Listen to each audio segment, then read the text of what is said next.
If you've ever seen the 1997 live performance of Silver Springs, you probably remember exactly how it made you feel. Even if you didn't know the full backstory, you could sense that something heavy was happening on that stage. To understand why that performance is so powerful, you have to go all the way back to the 1970s. Silver Springs was written by Stevie Nicks during her breakup with Lindsey Buckingham. At the time, they were not just bandmates, they were deeply intertwined creatively and emotionally. The song was meant to be included on Rumors, an album already famous for documenting the band's internal breakups and chaos. But here's the key detail: Silver Springs didn't make the album. It was cut late in the process, reportedly due to time constraints, and instead ended up as a B-side to Go Your Own Way, a song Lindsey wrote about Stevie.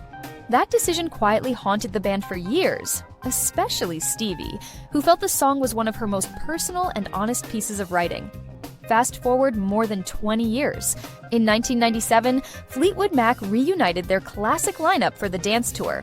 This was already an emotional comeback, the first time the full Rumors lineup had truly been together in years. And this time, Silver Springs was finally put back where it belonged, front and center.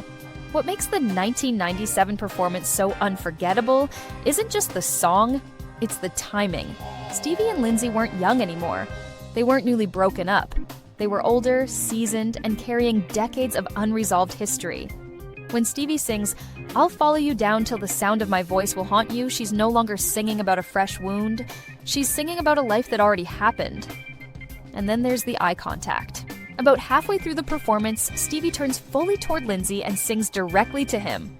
They lock eyes. Neither of them looks away. It doesn't feel staged, and it doesn't feel theatrical. It feels like two people confronting something they never fully resolved, live, on stage, in front of millions. That moment alone turned the performance into legend.